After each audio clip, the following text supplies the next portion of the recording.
Golden temple का नाम सुनते ही हमारे दिमाग में सबसे पहले तस्वीर बनती है अमृतसर की। लेकिन क्या आप जानते हैं कि भारत में एक और गोल्डन टेम्पल है और उसकी कहानी उतनी ही खूबसूरत, उतनी ही हैरान करने वाली है। कुर्ग, इसे सुनते ही याद आते हैं कॉफी के बागान,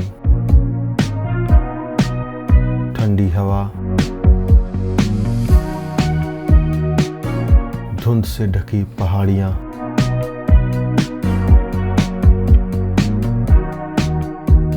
और हर तरफ फैली हरियाली।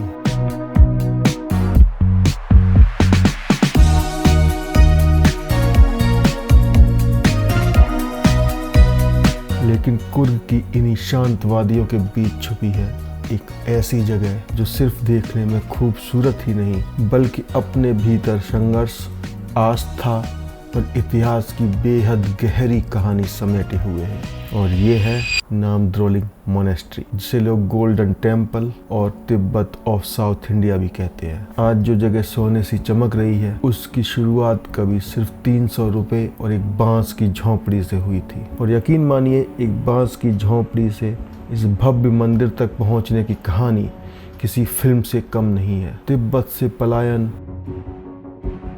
बर्फीले रास्ते और गोलियों के बीच बचाई गई एक संस्कृति,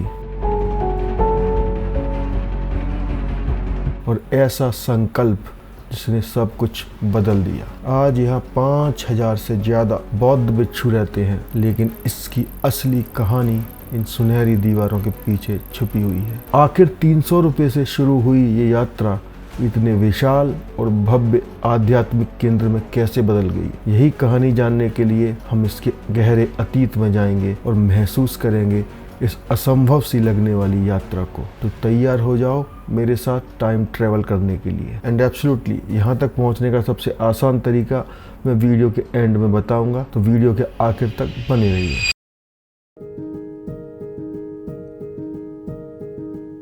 इस आलीशान मंदिर की कहानी की शुरुआत होती है 1959 में, जब चीनी सेना ने तिब्बत पर हमला किया और वहां की सदियों पुरानी संस्कृति को नष्ट करने की कोशिश की। पल्युल वंश के 11वें गुरु हिज होलीनेस पेनोर रिनपोचे अपनी संस्कृति को बचाने के लिए 600 लोगों के साथ हिमालय के बर्फीले रास्तों से गोलियों के बीच से बचते हुए भारत आए। जब वे 1963 में बायलाकुप्पे पहुंचे तो उनके पास सिर्फ 300 रुपए थे। जी हाँ, सिर्फ 300 रुपए। इसी मामूली रकम से उन्होंने 80 स्क्वायर फीट की एक बांस की झोंपड़ी बनाई। आज जो सोने से चमकता महल आप देख रहे हैं, उसकी नींव इसी झोंपड़ी और गुरु के अटूट संकल्प पर टिकी है। मैसूर सरकार ने इन्हें जो जमीन दी, वह असल में खूंखार जंगली हाथियों का रास्ता था। शुरुआती सालों में हाथी अक्सर इनकी फसलों और झोंपड़ियों को तबाह कर देते थे। यहाँ न सड़कें थीं, न पानी। गुरु रिनपोचे खुद एक आम मजदूर की तरह तपती धूप में पत्थर ढोते थे और सीमेंट मिलाते थे। कहा जाता है कि मेहनत करते करते उनके हाथों की खाल फट जाती थी और खून बहने लगता था, लेकिन उन्होंने कभी हार नहीं मानी। भिक्षुओं के बीच रिनपोचे जी के कई चमत्कार मशहूर हैं। 15 साल की उम्र में उन्होंने एक ठोस पत्थर पर अपना पैर रखा था, जिसका निशान आज भी तिब्बत में देखा जा सकता है। कर्नाटक के किसान उन्हें रेन लामा कहते थे, क्योंकि जब भी यहाँ भयंकर सूखा पड़ता, रिनपोचे जी की विशेष प्रार्थना के बाद हमेशा बारिश होती थी। जैसे ही आप मुख्य मंदिर में घुसेंगे, आपका स्वागत 3 विशाल स्वर्ण मूर्तियों के द्वारा होगा। पहली है बुद्ध की 60 फीट की प्रतिमा, दूसरी और तीसरी है गुरु पद्मसंभव और बुद्ध अमितायुस की 58 फीट की प्रतिमाएं। ये मूर्तियां खोखली नहीं है, इन्हें जीवित करने के लिए इनके अंदर जुंग भरा गया है, यानी हजारों पवित्र ग्रंथ, रत्न, मिट्टी के छोटे स्तूप और पुराने गुरुओं के वास्तविक अवशेष। इनके केंद्र में सोंगशिंग यानी लाइफ ट्री है, जो इनकी रीढ़ की हड्डी माना जाता है। यहाँ की दीवारों पर की गई थंगा पेंटिंग सिर्फ सजावट नहीं बल्कि एक खुली किताब है। पहली मंजिल पर 3 रूट्स यानी गुरु, इष्टदेव और डाकिनी के चित्र हैं। दूसरी मंजिल पर पल्युल परंपरा के 11 गद्दीधारियों की वंशावली दिखाई गई है और तीसरी मंजिल पर बुद्ध की जीवन यात्रा और जोंगचैन के 12 महान गुरुओं को दर्शाया गया है। 2009 में जब पेनो रिनपोचे जी का निधन हुआ तो उनकी अंत्येष्टि के बाद उनकी राख में दिल, जीभ और आंखें पूरी तरह सुरक्षित पाई गई। इतना ही नहीं, 4 ऐसी हड्डियां मिली जिन पर चमत्कारिक रूप से तिब्बती अक्षर A, H और मा खुद ब खुद उभरे हुए थे। ये अवशेष आज भी यहाँ जैंगडॉक पालरी मंदिर में सुरक्षित है। गोल्डन टेम्पल के पास ही एक सेरा मोनेस्ट्री है, जहां आप सुबह 9:30 के आसपास भिक्षुओं को आपस में शास्त्रार्थ यानी कि डिबेट करते हुए देख सकते हैं। और यहाँ के तिब्बती मोमोज और थुक्पा ट्राई करना बिल्कुल मत भूलिएगा। मैंने पर्सनली ट्राई किए हैं और मेरी पूरी फैमिली को बहुत पसंद आए थे। यहाँ के बाजारों में आपको हाथ से बने कालीन और कीमती ज्वेलरी बहुत किफायती दामों पर मिल जाएगी।